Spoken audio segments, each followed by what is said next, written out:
Welcome, Susan. Thank you so much for joining me. Oh, well, thanks for having me. It's so nice to see you and talk to you again. We haven't talked in a while.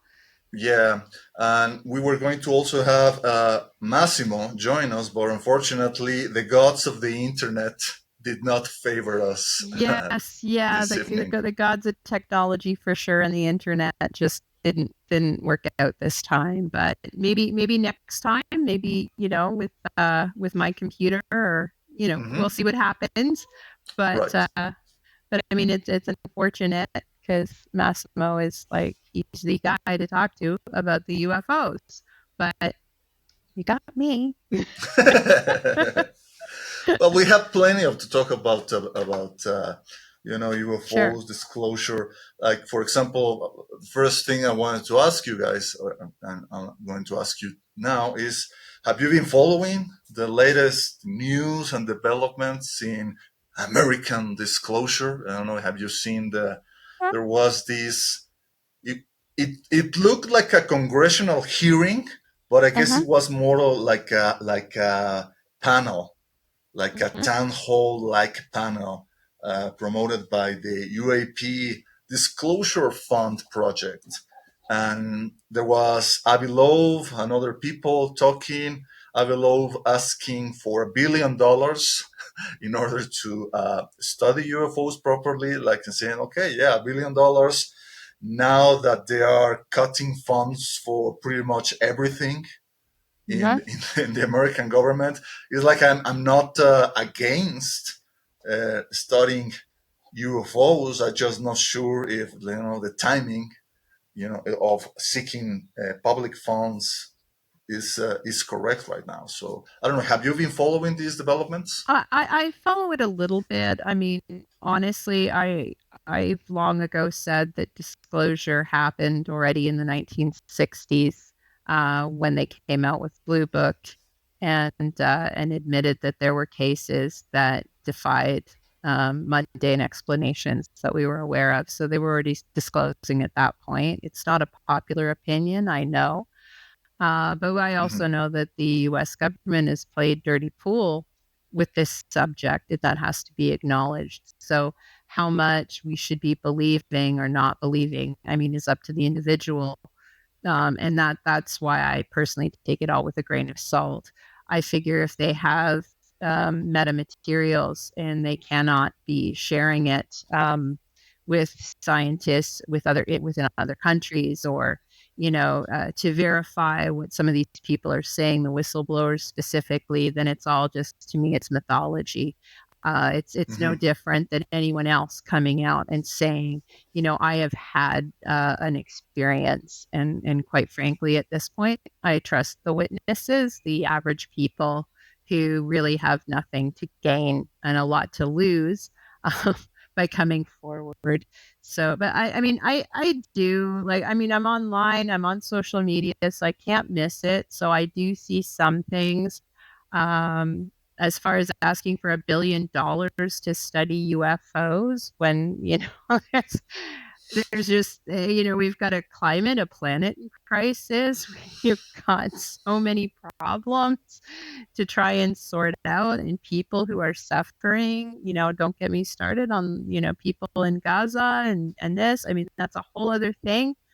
But yeah, like public money, I think at this point could be better spent. And Galileo Project already has, I believe, $5 million US in private funding in that. And I personally, I wish them luck. Massimo hasn't been actively involved with them, but he is still part of them and obviously wishes them well. He has a different, probably a much less expensive way of monitoring these phenomena, and he's pursuing that, and but obviously, he's a scientist, so he's going to support a scientific approach, Right. like what Avi is trying to do. But I mean, $1 billion. I mean, what? People can't afford their eggs in the United States. Like, how do you justify $1 billion for UFOs? Yeah, I'm not sure I could. And you have also been involved with the Canadian government in an official capacity of studying UFOs. So, what do you think is going to happen? Do you think the Canadians are going to keep cooperating with the Americans? I'm thinking about this incident that happened in 2023 when they shut down what is supposedly was a Chinese balloon What? over, I think it was Lake Huron. It was in Yeah. Canadian territory, I think. So Yes. obviously they cannot do that if the Canadians refuse them, entry into their airspace. So what do you think? Do you think there's going to be cooperation, or you think at one point the Canadians are going to say, you know what? Why don't you let us know what's going on, or let us, into what you Well, guys I know? do believe that there is obviously we have NORAD, so there are defense agreements in place that are there despite whatever government turnovers there are in either country. Mhm. So there is a lot of cooperation between them because of that. So I think that that would continue. I think that the Canadians were briefed or probably briefed by the Americans as to their intel and vice versa in regards to what was over their airspace at that time.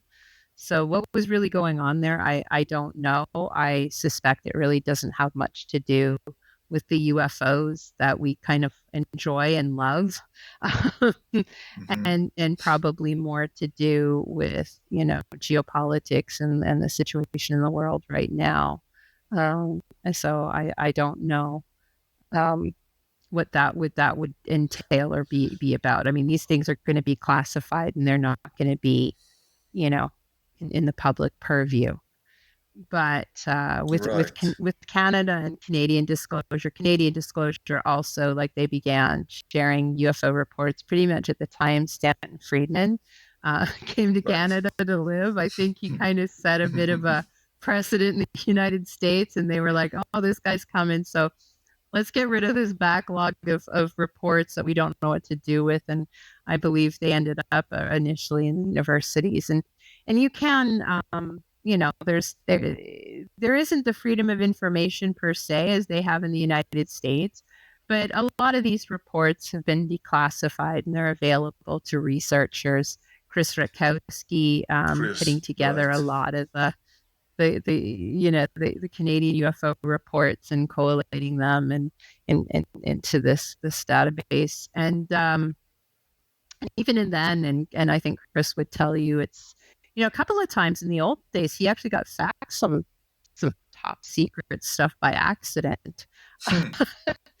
Because, like, when people think of government and government secrets and that, they have to realize that there are many big branches of bureaucracy, especially in the United States, and they're not necessarily always talking to each other, but these like, these positions are populated with people like you and I. Okay. Hmm. Hmm. And people make mistakes. Sometimes things get out there accidentally. I think that's what happened with the TikTok videos. I think they were released by accident, and then that created something else. But Hmm. but in general, I think that disclosure has already pretty much happened. And I don't really think they have as many secrets as we would like them to have with Right. whatever is going on. Like, I mean, they have secrets of national security for sure, and good on them. I like to be secure. Okay. Hmm. But Hmm. I don't think they can tell us any more than people who have experienced and had contact and are just regular people. Right. I And mean, maybe, there's yeah. there's nary a discussion about people who claim to have had the close encounter Mhm, experience in these hearings. They're just talking about the UFO as there up in the sky, like invading sensitive airspace, trespassing military installations and mhm, such, and possibly risking sites where nuclear weapons are stored. But mhm. talking about things like people who actually had you know, interactions, or at least alleged interactions with these entities, the intelligences that seems to be behind the phenomenon. There's no mention of that, even though in the last panel, this UAP fund panel, there was one of these politicians, I don't remember his name, asking Eric Davis a question about, you know, oh, the reptilians. So what do you know about the mantids? What do you know about the Nordics and all that? Which was kind of wild, that level of thing being discussed in a congressional hall. Like, oh, okay, we're going to talk about the reptilians now, which is not Yeah. something I would have chosen to do. But I guess, I mean, it's kind of like the Wild West aspect of this that baffles me, because there is a huge cognitive dissonance between people who are talking about this sort of let's call it the mythology, for lack Uh-huh. of a better word, the idea of the recovered craft, and even maybe even deals with the Okay. aliens and all that. And on the other hand, you have people running Arrow, which is the official U.S. government office that is supposed to Mm-hmm. study UFOs. They're saying, well, no, I mean, yes, there are things out there in the sky, and there are videos we cannot fully explain, but we have never, ever, ever found any evidence suggesting extraterrestrial technology and extraterrestrial visitation. And of course, that is the angle they always keep using, right? The ETH angle. So, Yes. I mean, I'm sure that people in the public get this confusion. And there is something that I told Jack Valet. Is like the Debbie Downer of Arrow telling to the kid in Christmas, "Sorry, kid, but there really is no Santa Claus. It's all a lie. It's your parents that bring Yeah. you the presents." And on the other hand, you have people like Lou Elizondo that say, "Hey, kid, guess what? Not only is Santa Claus real, but we found this pile of horseshit, and I'm sure that underneath there is a pony that he brought you. So, pick a shovel and help us dig." So, Yeah. what do we make of this? Well, and that's the thing. Like, I mean, if we go down these rabbit holes, they can take us to all sorts of places that really are, I think, the furthest from what is experienced again by, the majority of people, witnesses, many of whom we probably don't even know because of the ridicule factor that really up until 2017 was so strongly in place that, people didn't want to come out and say that they had these experiences because they'd be ridiculed. You could lose your job. I mean, like it's bad. But I mean, now I don't know. Like to try and pursue these things, we'll never know. Like I don't know Lou Elizondo. I don't know if his information is accurate or if he believes it's accurate or Hmm. so I can't really comment on what he's saying. But again, I would say that because of the history that the US government, particularly branches of it, have had with this topic, or branches of the US military, which is, it's made up of so many different, I mean, there's the Air Force, there's the Navy, there's the Army, and they don't necessarily all share information with each other Right. either. So how much do we believe? I don't know. Again, I would say maybe, but take with a pinch of salt because unless they can have some kind of proof as to their claim, you Right. know, I'm not saying extraordinary claims and extraordinary. I've always thought I was stupid personally. Claims require evidence. That's it. That's all. Hmm. If I tell you something, the sky is blue, and you can go out the window and verify it, well, the sky is blue. But this is so strange. And honestly, like when I've talked to witnesses, not all of them fall in line with these ideas of the ETH either. And then it's like, well, where does that leave me if I don't feel like what I was experiencing was extraterrestrial? Like what happens? Or or if my experience was really frightening, but these other people are saying, no, this is wonderful, and they're bringing us free energy and blah blah blah blah blah blah. Well, where does that leave other people, right? So I Right. think like Yeah, there's this yeah. like there's this sense of fabricated urgency that I perceive in these narratives coming from the United States. Like I listened to Hal Puthoff Mhm, interview on Joe Rogan, mhm. and Puthoff saying to Joe, "Well, pretty much we figured out the science of UFOs.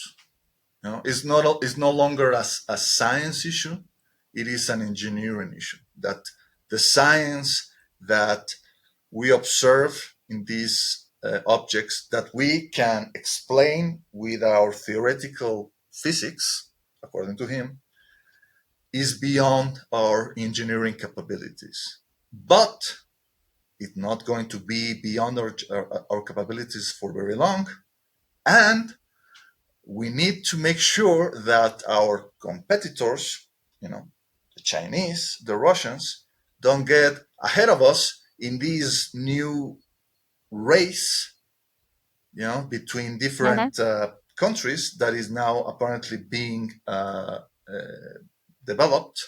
There was the space race, there is the AI race, and now there is the UAP or UFO race, and say, we need to make sure that whatever they have, and alluding to the possibility that there's been crashes of UFOs in other countries, and that America's enemies have also obtained these materials, and say this is the reason why we don't, fully show our deck of cards, because we don't want them to like give them a hint that maybe there is one thing that I could say that's in this is the missing component that we needed to make the machine like turn on or whatever. So I Mhm. feel this uh, urgency that I feel is totally fabricated. It's like when you receive these spam emails. Urgent action needed. Your account is going to be blocked. It's like, oh my god, my god. Let's say, wait a minute. I don't have an Amazon Prime account. I Mhm. didn't order any package through UPS, and then it was spam and just installed a virus in your computer. Yeah. Well, maybe part of this urgency goes back to the idea of needing funding for personal projects. Right. Yeah. And I mean, like, yeah, obviously, this type of work does require a large sums of money. So if you're putting out there, well, I need this because the enemy's going to have it, then, maybe it's easier to get that money. Maybe there's a bit of a grift in there. I don't know, but the idea that aliens have landed and Americans have kept this secret, and not the French, not the Norwegians, heaven help, not the Africans, it's always America. To me, is a little kind of no, because other yeah. countries have been quite open. There's been a number of South American countries, Brazil, Chile.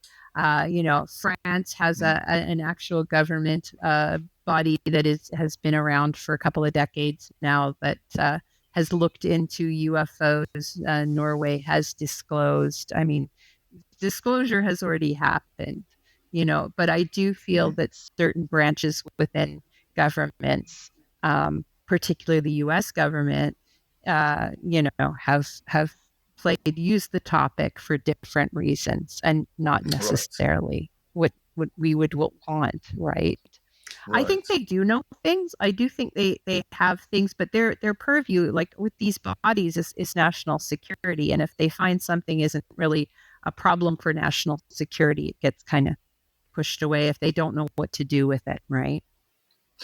Yeah, right. There could be the idea that, yeah, well, we don't know what these things are. They come and go as they please, but as long as they don't invade us, let's just worry about these other pending Yeah, let's worry about matters. there's real threats that are out there. Right. Yeah, let's worry about the And Somalis instead of the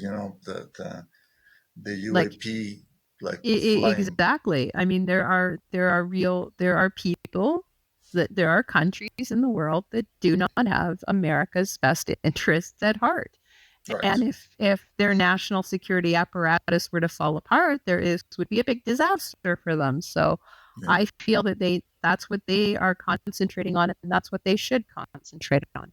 As for all this other UFO disclosure stuff, well, where is it? If you Hmm. can't give us a shred of evidence that can consensusly we can say yes, there is something visiting us from another planet, well then it is mythology. It's Yeah. no different than any mythology that I may have for my own sightings, which may be different. And that's okay. Like, it's okay to have personal mythology, personal gnosis, as long as you understand that that's what it is. And you got to be happy with that, right? Hmm. But I don't know. I don't know why it's such a thing in Congress right now. I have a feeling that there's more than one faction at play, and Right. perhaps there are people that have a genuine interest. Okay. Like when I was doing defense contracting, there was probably a colonel or a general that was interested enough in the work that we did, and they kind of rubber stamped it, right? Because at the end of the day, yeah, you're asking for this amount of money or that amount of money. They have to be beholden to the taxpayers Hmm. who are paying for all of this. And so if you're asking people to put money into certain projects, like there has to be some reason for that. You have to be able to convince people. And I do think that putting it into the zeitgeist was absolutely planned by people who are UFO friendly. Maybe they've had experiences. Maybe they know people they love, or they're interested enough in it that they want to pursue it. So they're going to push it out there. But then there are Hmm. other people who really don't want to have to come out and say, we don't know what these things are in our airspace because, we're Right. American. Our airspace is secure. I mean, look at the whole drone thing. What was that about? Hmm. You Yeah, and, know? and there are also obviously people in the government who will have by default a very conservative mindset and a Mm-hmm. conservative upbringing, Mm-hmm. who will have a particular set of religious views, Absolutely. and they will come to the conclusion these things come from the devil. This is a demonic eruption, and we need to Sure. try to keep it contained, and maybe call a priest, call an exorcist before opening the You're bag going to need a bigger with the bottle of holy metamaterials. water. Exactly. I mean, Jacques Vallée, in his latest two journals, Forbidden Science 5 and 6, he distinctively calls the Collins elite, this supposed think tank Mm-hmm. that like got involved with the American government in the study of UFOs, and they came to the conclusion that UFOs were part of some kind of demonic deception. And Mm-hmm. I'm sure that there are a lot of generals, I mean, that are fundamentalist Christians that went with that narrative, and probably one of the reasons would say, stop looking into that because you're going to you know, make the devil more powerful or something.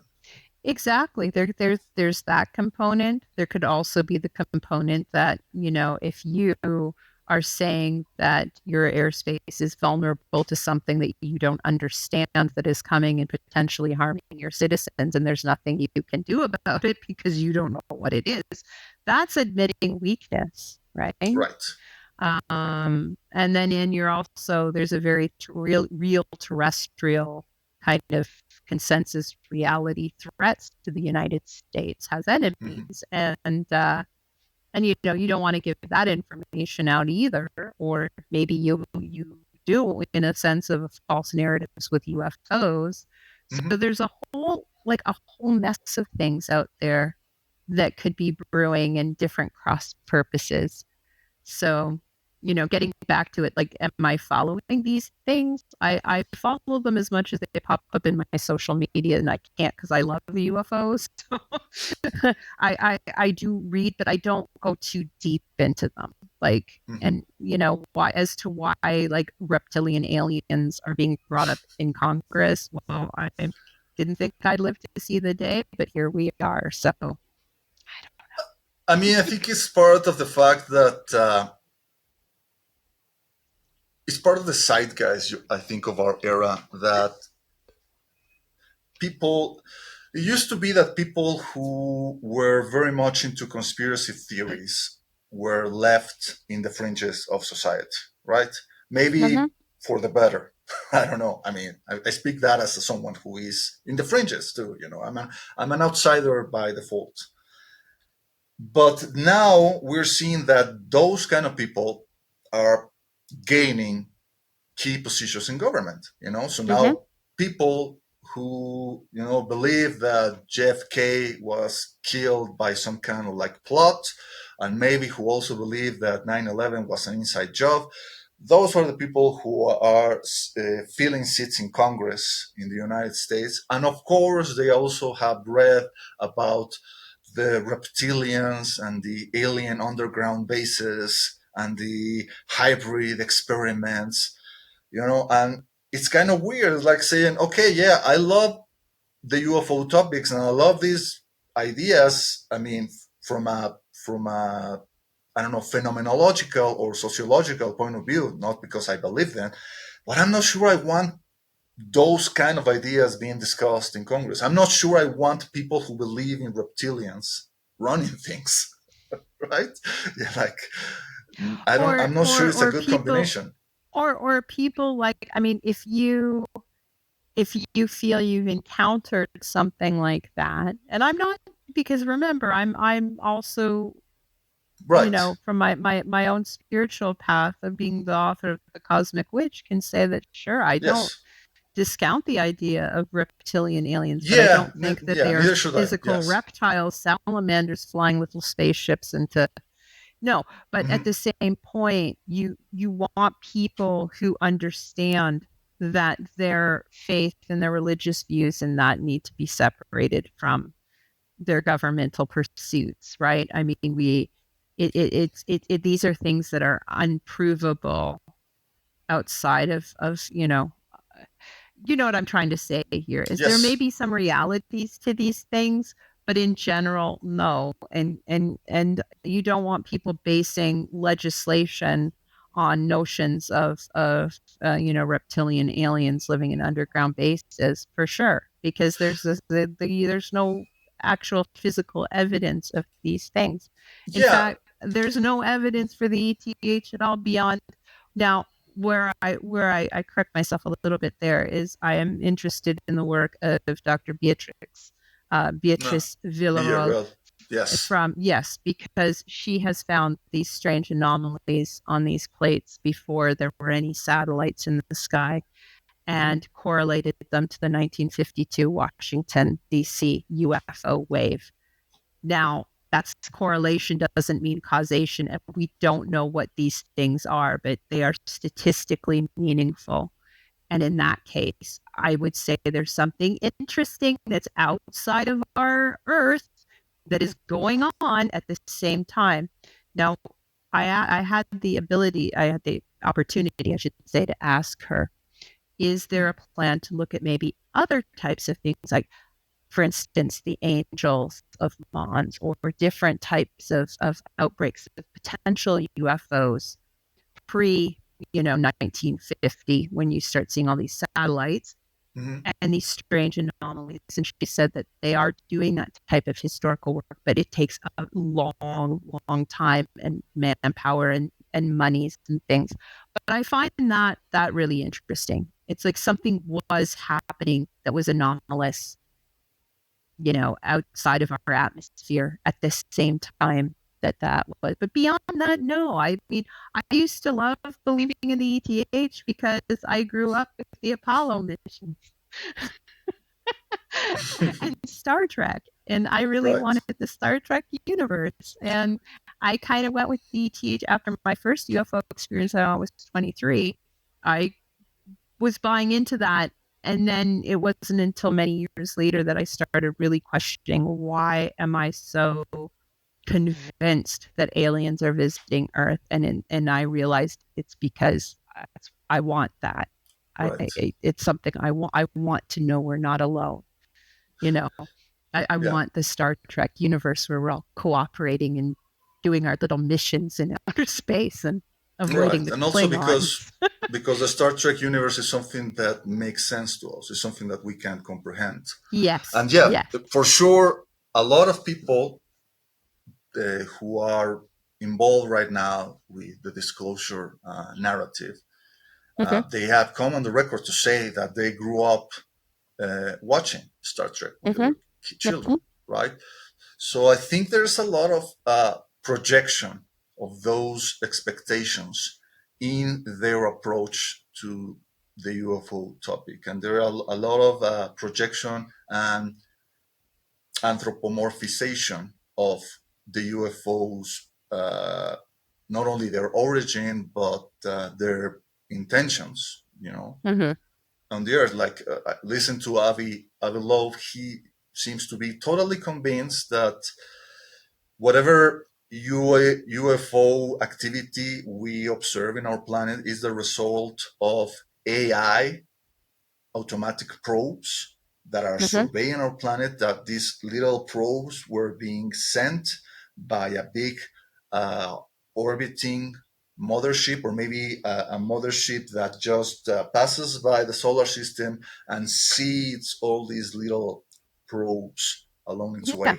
So obviously, this is something that makes sense to him because he's a scientist, he's someone who understands the predominance of technology in our Mm-hmm. society, who is expecting that our society progresses in that direction, and therefore someone who is ahead of us would have gone through the same steps, and therefore now they are a post-biological civilization, that no longer Sure. constrained by.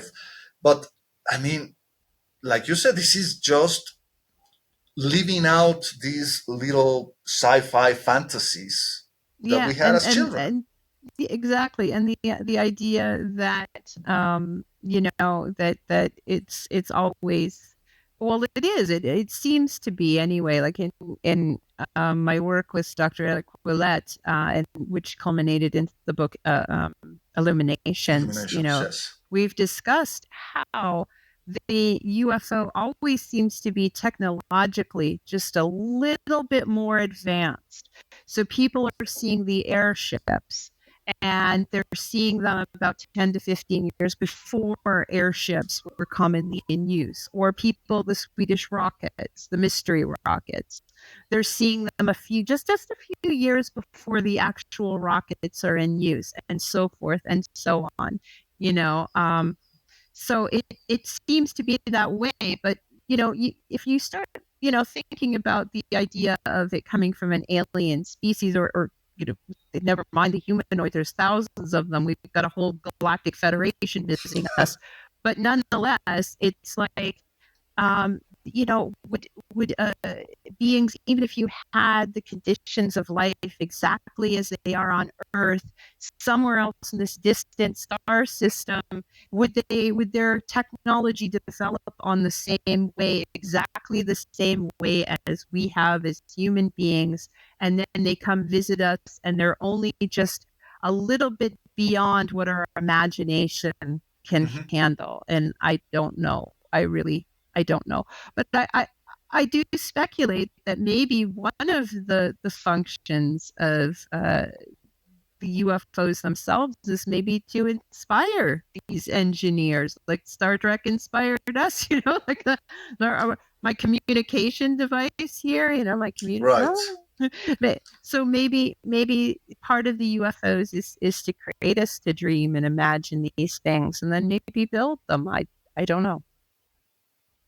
And one of the things that worry me about all these initiatives to study UFOs and also to profit from UFOs, but there's that other angle from the private industry that is Uh-huh. very much akin to what happened to psychedelics. Like 30 years ago, there were the kids tripping balls, eating mushrooms, taking LSD, and using that as a way to expand their rations, Uh-huh. like cheer them through the fabric of reality. But now you have these other companies that are trying to legalize psychedelic treatments and psychedelic therapies as productivity enhancers. So I see that kind of like drive towards capitalist profit also in the UFO world now. I see all these initiatives. I mean, I'm not afraid to name them. I already named the UAP Disclosure Fund project, and there's also the Soul Foundation. You Mm-hmm. listen to the videos they released, and more than once, the people that are invited to their panels, they say there is investment opportunity here. There's a lot of money to be made out of trying to replicate UFO technology, and it's like, okay, well, I don't know if that is the approach I will take. I mean, nobody has made any money trying to replicate UFO technology. On the contrary, they have lost millions and millions of dollars. There was the case of this guy, Joe Furmich, who was this Yes. tech boy before the days of Elon Musk and Mark Zuckerberg.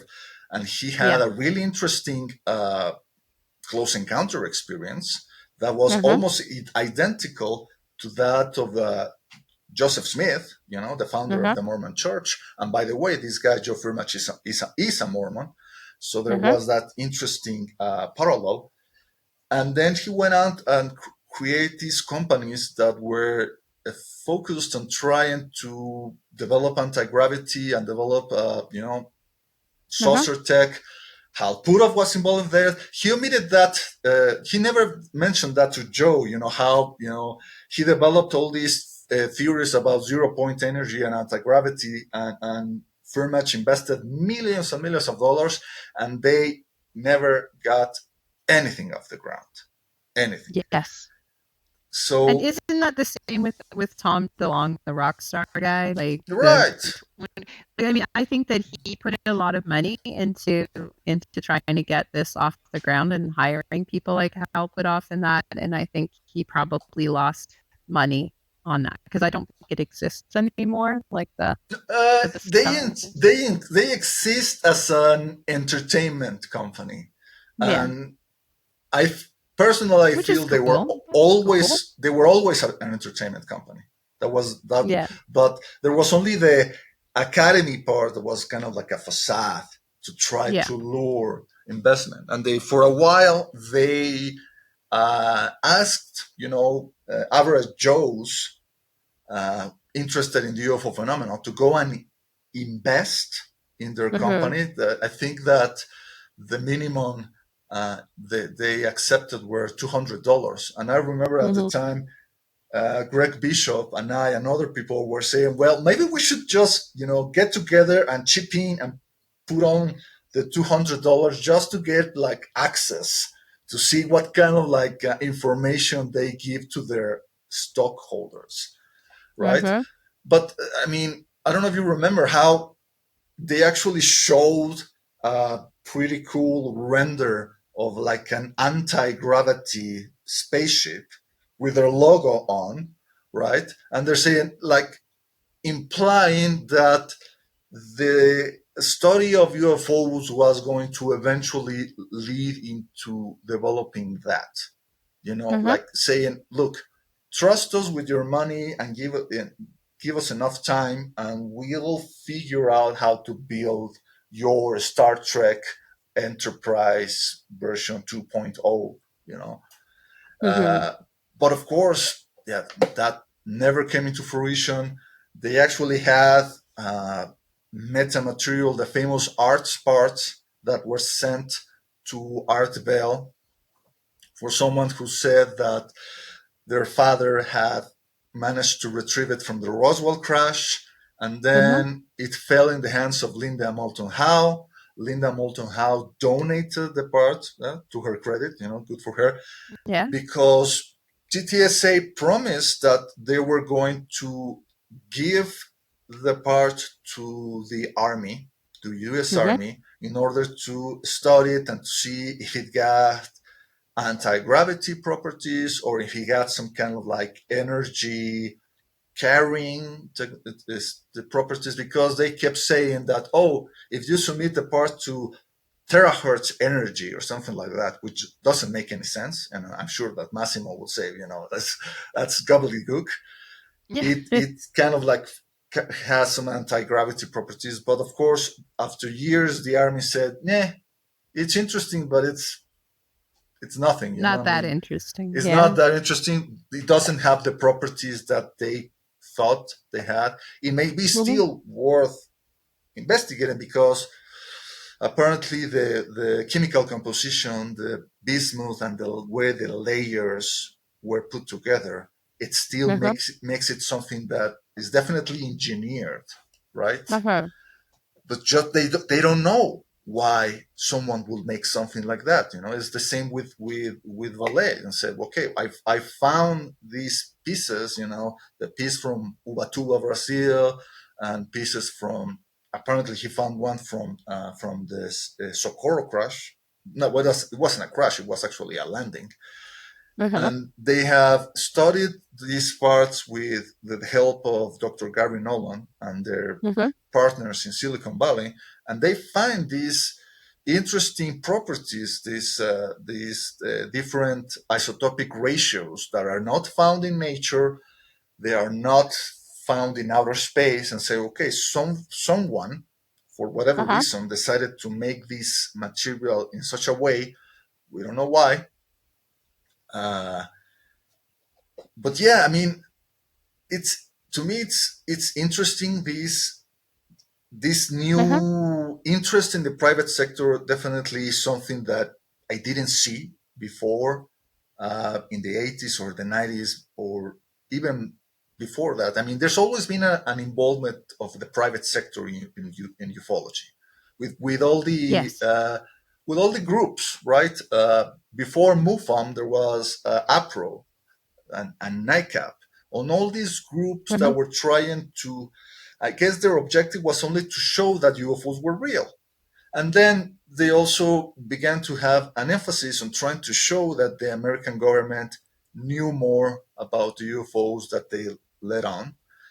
But Yeah. now it seems that the drive is to get ahead of the US government, or to take the baton from the US government and the contractors that supposedly keep these materials in their secret vaults, and say, let us take a look at this so we can figure it out by ourselves and see what kind of like Sure, it's become very proprietary, and like we've got these things, and like you said, whether they're facing it as a national security thing, or whether it's like going back to Bigelow and his space industry stuff, and maybe thinking, well, if I've got something from, alien tech, how can I exploit this to make more money?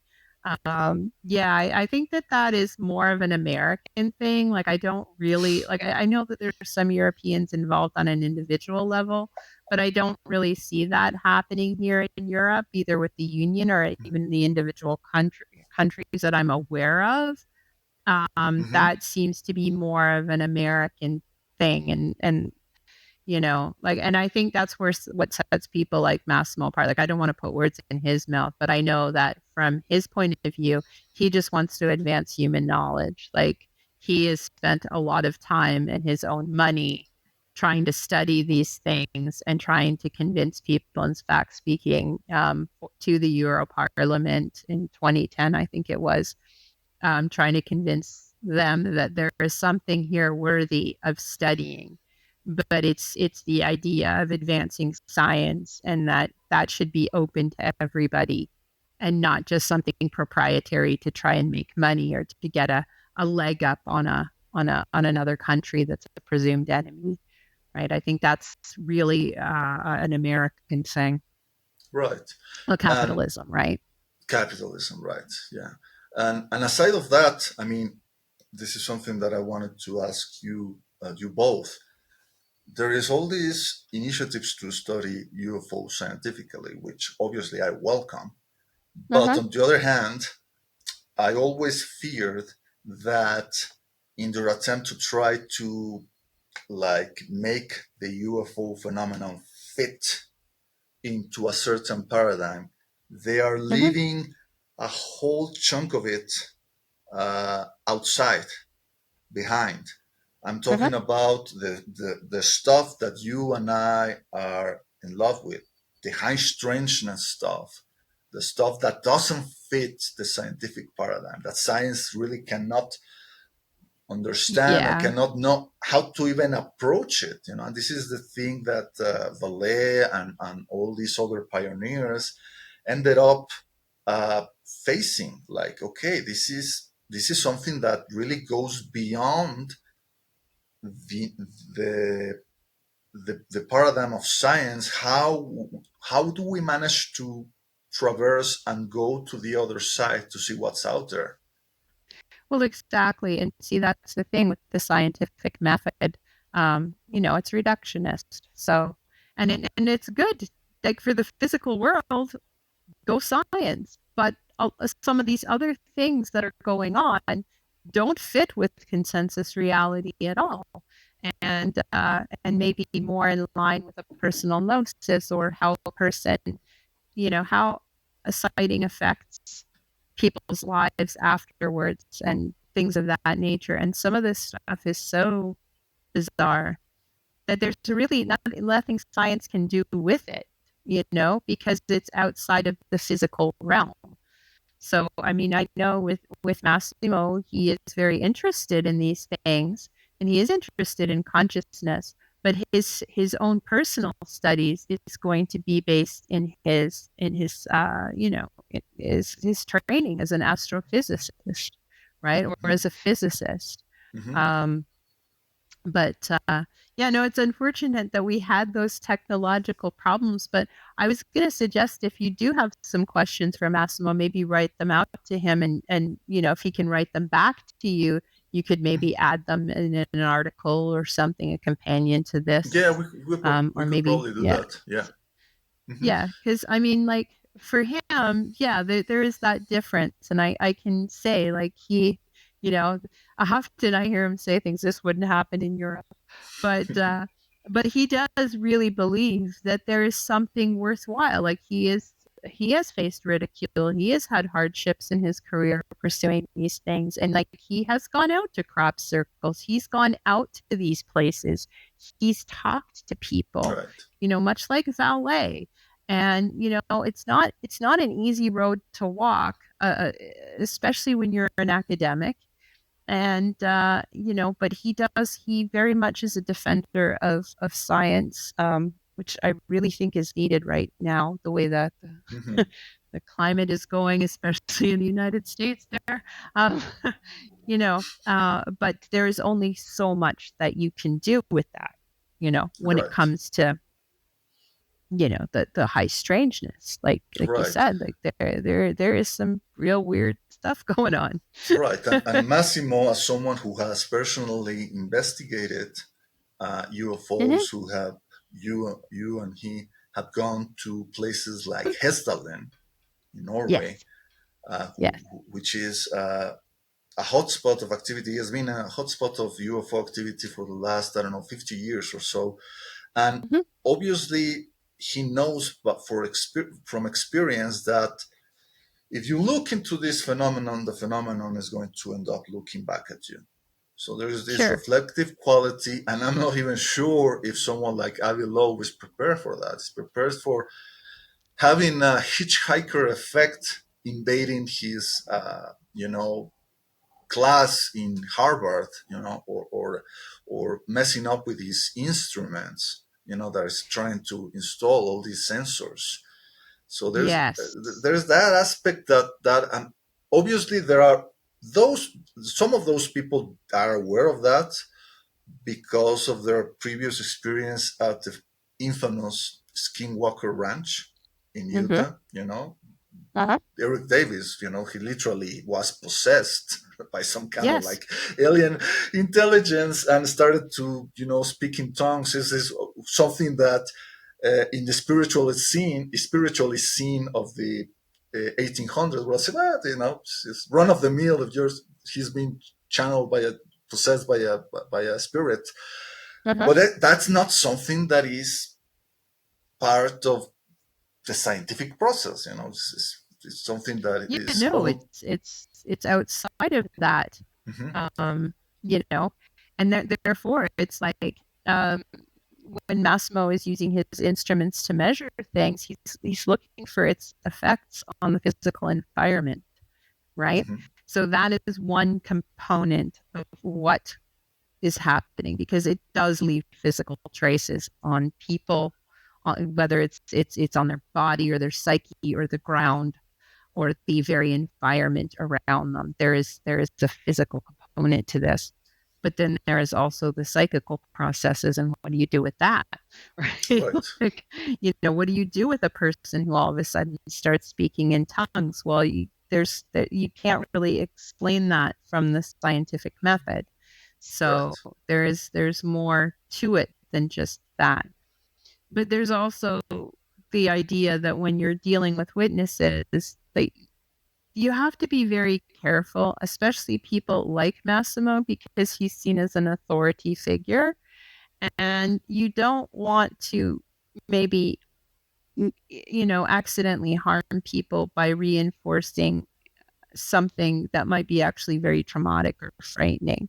Because as Right. much as like there's a lot right now, it seems like we're in that mode, at least online, what I'm seeing, it's a lot of positive, the Space Brothers, and they're bringing us love and peace and whatnot. And I hope that's the case but there are other people that don't. They have horrendous experiences that leaves physical terror and scarring and things. And when you are, approaching people like this, or you're working with people like this, the ethics has to play a huge role. And I'm always worried about people, you know, coming across others who might want to graft their own mythologies, devils or whatever, on top Hmm. of it, because you can literally really harm people that way. Yeah, I agree. I mean, again, taking the psychedelic scene as a comparison with the UFO Mm-hmm. phenomena, there are people who have great psychedelic experiences, that they have the sense of oneness, connection with the universe, transcendence, one of the most powerful mystical experiences of their lives. And there are also people who have terrible bad trips, right? Yeah. And in the psychedelic scene, there were people like Timothy Leary and Terence McKenna reminding, well, there's a thing about set and setting. You need to find this balance, and also these compounds are not for everybody. There are people Uh-huh. who may have a proclivity or a precondition towards schizophrenia that probably Uh-huh. should steer away from taking psychedelics because uh, they are Sure. probably going to trip them overboard and crumble their psychological foundations to such a degree that they will not be able to like rebuild them. Obviously, the same can be Exactly. said about meditation. That there are also been people who have had psychotic breakdowns after Yeah. So I mean, taking.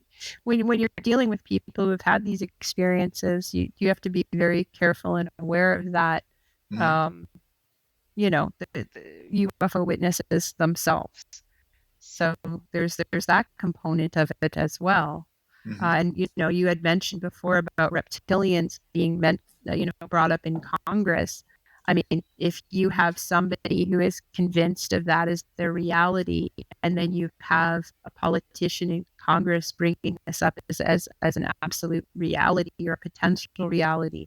Well, I know of at least 2 or 3 cases where people were murdered because their significant other. There's a case in California where a father took his 2 children to Mexico, and I'm sure you might be aware of this case, and murdered them with like a fishing gun, like a spear gun, because he was convinced that they were carrying reptilian DNA, that his wife was Yeah, I a think I vaguely reptilian remember alien. this. Yes. Yeah. Yeah. And so he was then sent back to the United States, and I believe he's in prison now. There was a similar case in Canada where somebody murdered their sister, believing that she was a reptilian alien. And there have been other, now these are very isolated kind of incidents, but they're still out there. So to have authority figures like government figures talking about the reality of a reptilian alien, and it can be very problematic, you know? Yeah, like there's no uh, measures being taken in order for people to absorb these, obviously, new information to a lot of people, maybe not to us because we've been immersed in this stuff for decades. But I'm sure that for a lot of people who dismissed it for years and say, that's just nonsense, and then listening to these people, these figures of authority say, well, there's something to that, right? Uh-huh. And how destabilizing is, I mean, it's another paradigm shifting thing that people have to deal with. There's, okay, there's climate change, and there's the AI revolution, and now the UFOs. I mean, it's like It's a no lot. wonder no wonder people feel exhausted all the time, and they just want to like Netflix and chill, and just because they're so overwhelming. I mean, some people say that Yeah, the it human is. mind doesn't have the capacity to keep absorbing all this novel information at such a rapid pace. So Well, yeah, and I mean that's the thing too. Information is so diverse now, and they're calling it a post-truth internet that we have now. That it's just like a lot of information, and you don't know what's real, you don't know what's right, not. you don't know how to Um, vet it. Yeah.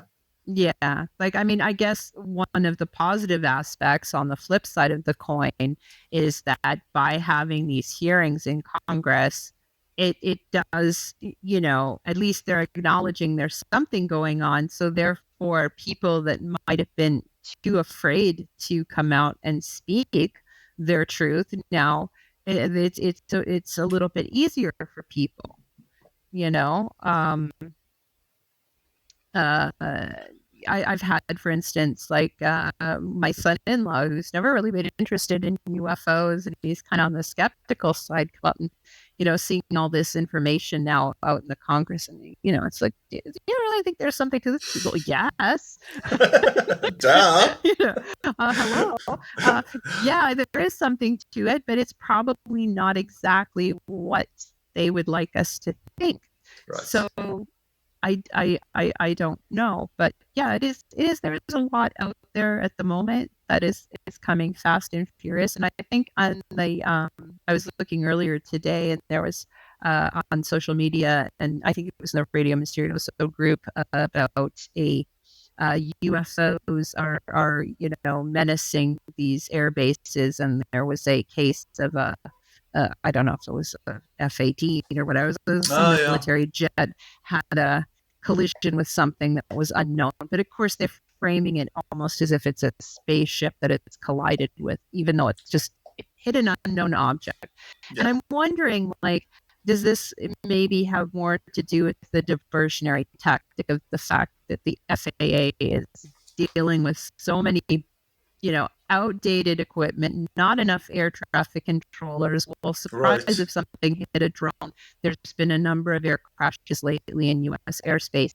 Is this something that was released to kind of divert away from that, or maybe to draw attention to that? Or, we need better air traffic control or better monitoring? Here, let's put some money into that. Yeah, let Like, Elon Musk deal with the FAA, so there are no yeah. more collisions. Yeah, yeah. Yeah. So, I mean, honestly, like there's a reason, yes, that they put this information out there, um, but it probably has very little to do with, again, UFOs as we know them and love them. Right. You know?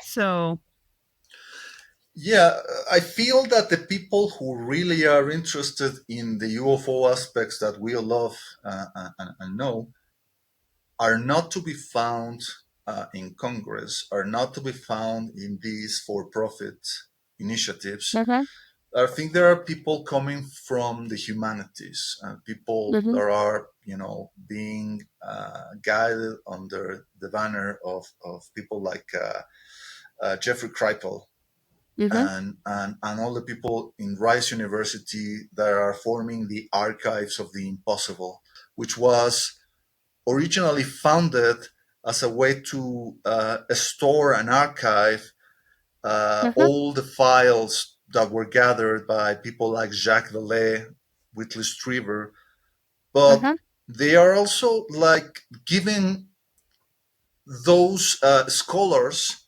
permission to speak about impossible things, right? Speak about magic, speak about dreams, speak about psi phenomena, things that mhm, were verboten like just 10, 15 years ago, that were career killers, but now they are slowly going into these territories, slowly starting to dip their toes into these waters.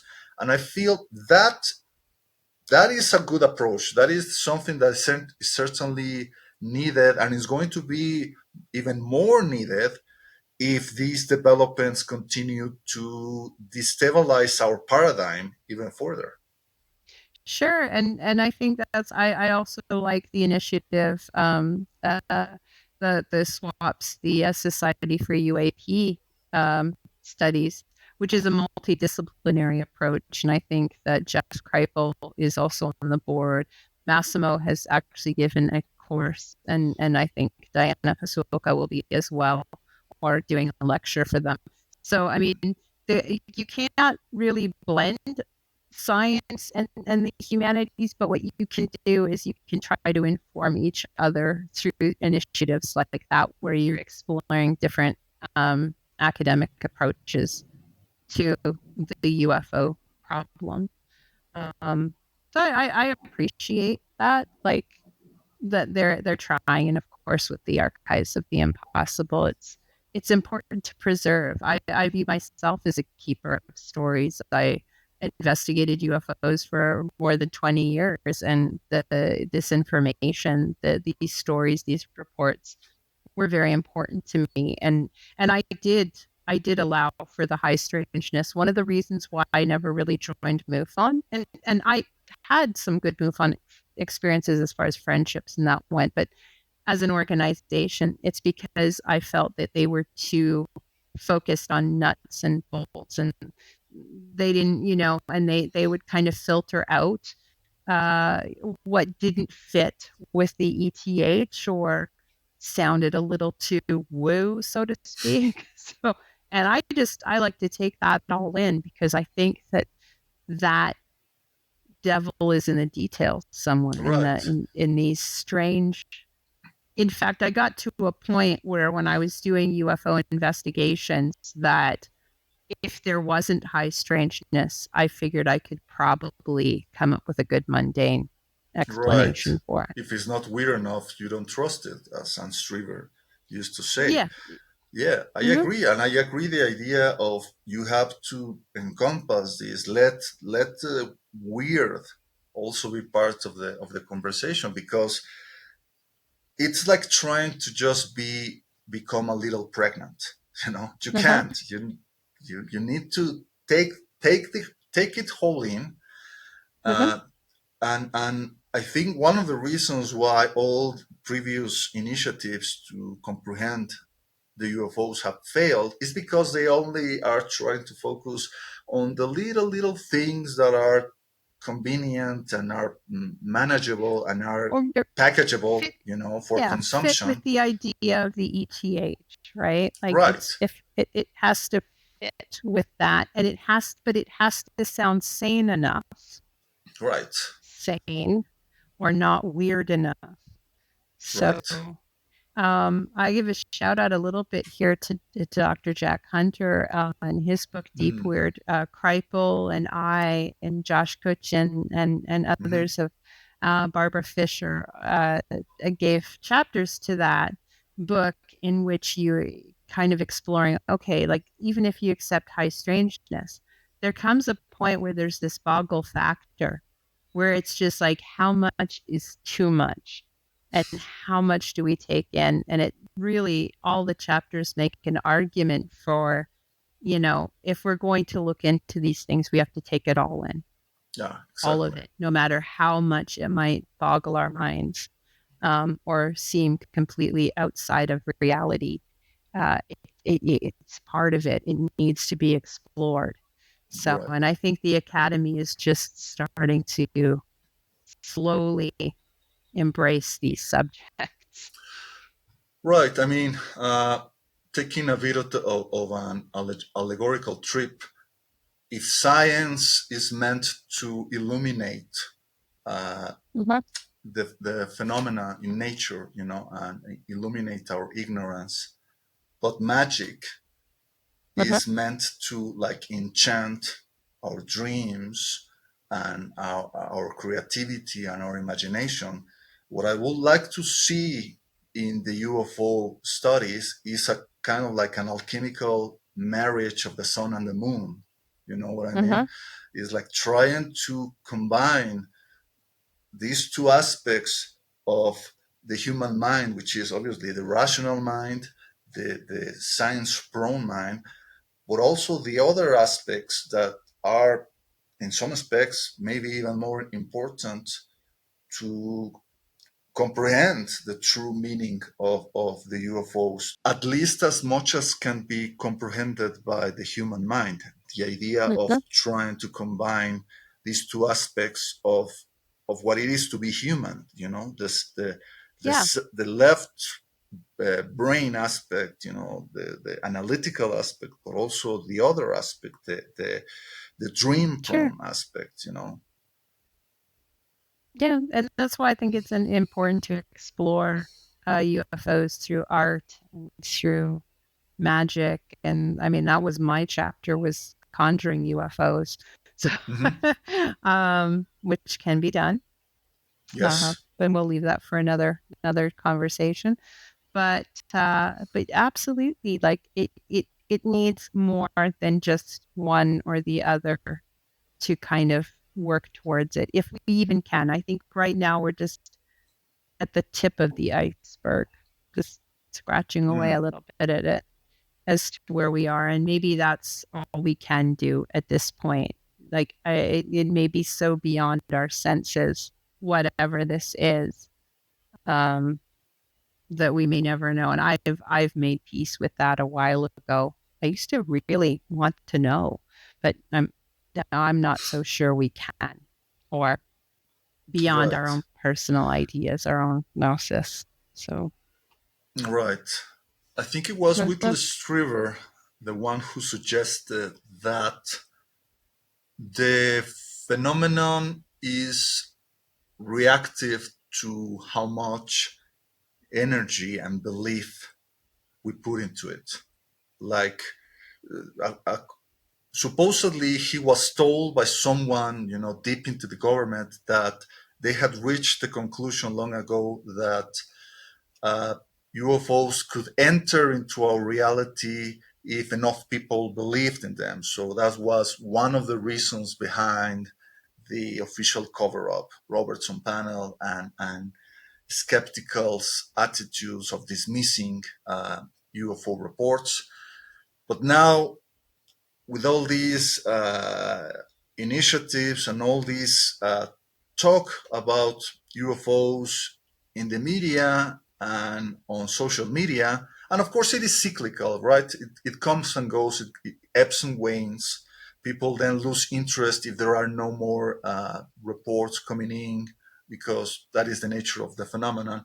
But I also wonder, if there are more people talking about UFOs, will there consequentially be more UFO activity? And I'm not talking just about people misidentifying drones or planes in the night that think, oh my God, that's a UFO. Not that fool, that's just the planet Venus. I'm talking about, actual UFO manifestations. Could it be that we cross a threshold in which the phenomenon fully enters into our reality and then it becomes as undeniable as climate change? Well, yeah, I think so. I think, but the problem is again, like once you introduce the doubt, you know, it does that spoil the brew, so to speak. But I do think there's also this point of blurring of the lines, because whenever you have these UFO waves, you do have um, genuine UFO activity, which is what I believe happened in New Jersey Mm-hmm. earlier this Mm-hmm. past year and late last year, along with man-made things, misidentified people running out with their own drones and trying to catch these drones that were mystery drones, and you have a whole mess of different things happening. And that's where UFOs seem to be appearing in these liminal spaces, Mm-hmm. somewhere between chaos and consensus reality, Mm-hmm. and people's belief systems. Yeah, I don't know if you have read Josh Cochin's latest book, Fourth Wall Phantoms. Not yet, but it's on my must read list. I I was will waiting for it encourage to be a little more easier to get out here in Europe. Right, I will encourage you and everybody watching this to get a copy, because one of the things that Josh speculates is the idea that there's need to be that pinch of disbelief and this level of uncertainty in order for true anomalous phenomena to really take place. It's almost like if you are making a dessert in the kitchen, right, and Uh-huh. you're following the recipe, even if it's something that is going to be sweet, like a cake, you need to add a Uh-huh. pinch of salt. Uh-huh. So, so he theorizes about something he calls the pH of disbelief, that there has to be some kind of balance between certainty and uncertainty, between belief and disbelief, for this phenomena to actually take place. So that is the reason why, yes, there is a place for hoaxes, in the phenomenon, and sometimes hoaxes can actually prompt or trigger actual UFO phenomenon. We have Sure. Absolutely. dozens of cases. Gulf Breeze, for example, which started with these Polaroid photos, which are more than likely hoaxes, but that cannot explain the dozens of other independent reports of people who actually saw anomalous things around that time. So it's a weird Uh-huh. thing of, you were saying, I mean, you didn't want to talk about it, but let's talk about how you can actually manifest UFOs, maybe even through hoaxes, and I'm not even sure if that was one of the objectives behind the release of videos like the Tic Tac and the Go Fast. It was to see if they could actually manifest more UFO activity around, Navy vessels and such. I don't know if there was actually that sub rosa part of the agenda behind it. Well, it could be. I mean, we will never know. I know that it was initially very much denied, and they tried to put that genie back in the bottle, and they couldn't. Hmm. So, I mean, it is possible because we don't really know who and what agendas were behind it. But I do believe as soon as it was out into the public purview, it's been controlled and these narratives have been controlled. So, but absolutely, you can, and I mean, never mind even conjuring, just go somewhere where UFOs are generally reported. There are many places in the United States. And if you go out enough times, just, ask them to appear, you Hmm. probably will have some sort of experience. You Yeah. just got to be somewhat open to it. You know, Right. if you Yeah. fully disbelieve, nothing's ever going to happen. Hmm. Poor skeptic people, just not going to happen for them. But, but like you said, is as a general within society, yeah, you want they are destabilizing, but they need that destabilization as well. I'm convinced of that as well. Hmm. And that's why fiction can sometimes provoke things. Like one of the things that got me involved in the idea of conjuring of UFOs was the work of A.R.G. Owen in Toronto in the 1970s with the Conjuring of Philip. So Right. that was a ghost. Okay, so they created a completely fictional story to see what would happen, and I was able to talk to some of the participants and the scientific director, and they didn't achieve what they wanted, which was creating a full apparition. But they did have a lot of psychokinesis, which was measured by physicists at the time. They brought their table and their whole gang of people that were conjuring this ghost in like a 19 Victorian type setting. They did. Hmm. Um, and they got results that were very eerie and strange based on a fictional story. So I had similar ideas. I did have success with a UFO in a group that's going to be part of a second book that I'm writing on conjuring. Uh, and, but the idea of an alien, I wasn't willing to do for ethical reasons. Because Right. creating an alien, like a ghost is one thing, it's a dead person. We can pretty much accept humans, but to conjure an alien would be something, I think there'd be ethical concerns in Sure. that. And this is something that sometimes the UFO community don't take into account, the potential risks. Yeah, And one could I don't even want to harm argue, people. right. And even when you don't want to harm people, but you could inadvertently harm them by subjecting them to a certain narrative. And I feel that is what might Yes. happen with people in the abduction research who were subjecting their quote unquote patients to hypnotic regression. And there's Uh-huh. always been, the eternal questions were they leading the patients uh, uh, to say a certain narrative they wanted to hear, or were they just influencing them in ways that are almost imperceptible, but nevertheless implanting, these memories into their minds, and leaving that implanted into their subconscious, which may then bloom and develop in ways that are completely unexpected. So, yeah, it's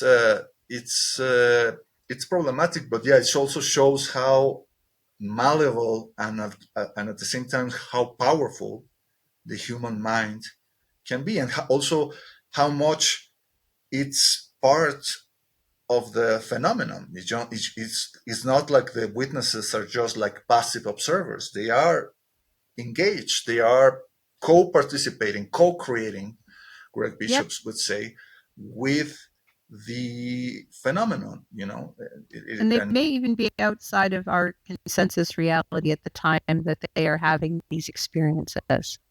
exactly. See? So then when you take it a step further and try to provoke these experiences, you better take precautions, especially if you're dealing with other people, you know, and Right. that is part of the problem with that. And certainly, like when I was dealing with witnesses and through the Canadian Armed Forces College, when we felt people were vulnerable and they needed more help than just to relate a story or experience, the way he sought help for them outside of the UFO community and with professionals, as far as therapy or psychology that may be needed to help people process these experiences, but outside of ufology, Right. because there's always that risk that someone is going to, even if it's innocently, put a narrative into a person's mind and how that will work, later on, whether that will cause harm. Well, you don't want that, and then especially if you're working through the academy, like we had to go through an ethics board before even speaking to anybody. So, Right. you know like and that's the thing I mean, I believe people are free to do what they want, but I would say, you have to be cautious. And if you are going to be doing these experiments with reality itself and trying to meet the UFO on its own terms, then you better learn how to not only protect yourself, but to ground yourself afterwards, because you don't want Right. to always be in their reality. You want to come back Y- and enjoy our world, because there's still a lot of good things in our world, even if it's sometimes really scary and we just want to chill to Netflix, right? Right. So, That makes me want to ask you. I mean, when you and Massimo visit these UFO hotspots like Hesdaland or places in uh-huh. Canada, whatever, do you take such precautions in order to like protect your protect yourself from whatever energies or things that are in the locale? Do you perform cleansing rituals or of some As a kind magical before and after? practitioner, yes, I Hmm. do. And by extension, that is something that I extend to my loved ones. And Massimo's my husband, so of course it extends to him as Hmm. well. And yes, I do, uh, because we don't know what this is. I do suspect that it is here, or they are Hmm. here, and I think that it is important, whenever dealing or going to visit the other realm, the other world, that you keep these things in mind, Hmm. you know, to make sure. And the important thing is that and you believe in what you're doing, and but there are also tried and true methods, for people that you can explore and that you can find what works for you if you're going to be doing this kind of work. Because, like you said, there is, whether you 100% believe in it or not, doesn't matter. If you keep looking at it enough, it will begin to interact with you in the way that Skinwalker Ranch has affected people. Yeah, Hmm. and there's bullshit there too. Let's face it.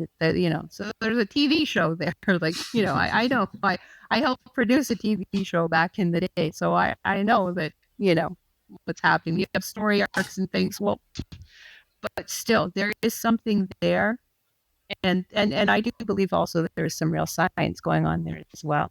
But you have to be prepared that, you stare into that abyss, it's going to stare back.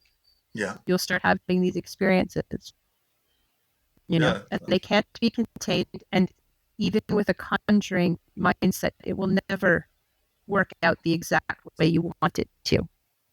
It Mm. will always surprise you, you know, when the Ye- camera's just turned off, or, exactly. you stop the recording or whatever. Yes, exactly.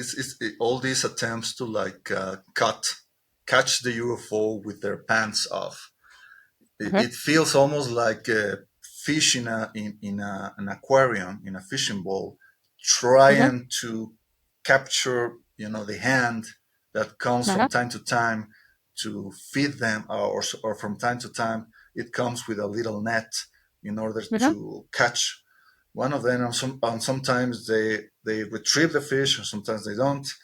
But uh-huh, it really feels like something that is so beyond our power and our comprehension. I really feel that all these initiatives, official or private, really feel I really feel they need a little dosage of humility in accepting, guys, maybe this is just bigger than your Star Trek fantasies Yes. about the Galactic Federation or something. Maybe this is just, like you said, this is just the first step. And with the UFO phenomenon, you take one step forward, two steps behind, and sometimes, like you said about its quality, that is sometimes it feels like it's just around the corner, that is just a little bit beyond our reach, and it almost feels Yes. like it is by design. Like the carrot is always going to be in front of us, and we keep going Mhm. forward. Hopefully, sometimes I feel, okay, maybe it's for the better. Maybe someone is designing this in order to help us in a revolution or whatever. Or maybe it's like those fish in the deeps of the ocean that Uh-huh. have this little light to lure the other fish, and they go, oh, and they end up Yeah. being consumed. Sometimes I feel, well, don't follow the light. I Maybe the know, light like that. is It reminds me that fish that they got, one of those fish recently, and it was swimming right. towards the sun, and it was, I think, the first time they actually got a good video of something like that, and it was Yeah. just there's something so moving Hmm. about this being following the light to die, ah, and then we could get into the whole aspect of UFOs and death, but I And think we'd be here yes, all night then. exactly. I have to save that for another Oh, conversation, well, but I mean, it's there. they're definitely going to help you back, and hopefully we'll manage to figure out the technological kinks. The men in black will take pity on us, so we'll have Massimo along with Yeah, us, so maybe we maybe can. it'd be better if you just have him on his own then, because I don't know if it had something to do with both of. I don't know, but I mean, at least that way you can use my computer. Exactly. I mean, the, We're not making any big money here off the the great UFOs. thing about UFOs is that it's such a big topic that we can spend, weeks talking about it without, going exploring all the different aspects of it, and we will never have, Or even just an individual case. Like or there are just individual cases out there cases. Right. that we could do a whole half day show on, just some of these cases that are just so wild and well documented and strange. So, I mean, we're living in a very strange universe, and these things are real. What they Exactly. are, I don't really know, but They're here, so just you have to get comfortable with the fact that things are going to get weirder and weirder, right? But it sure seems that way, doesn't it? But mhm, let's hope it gets weirder in a good way, because right now right. it's kind of scary out there. Hmm. And as you mentioned, there are factions out there who might be trying to weaponize the UFO story.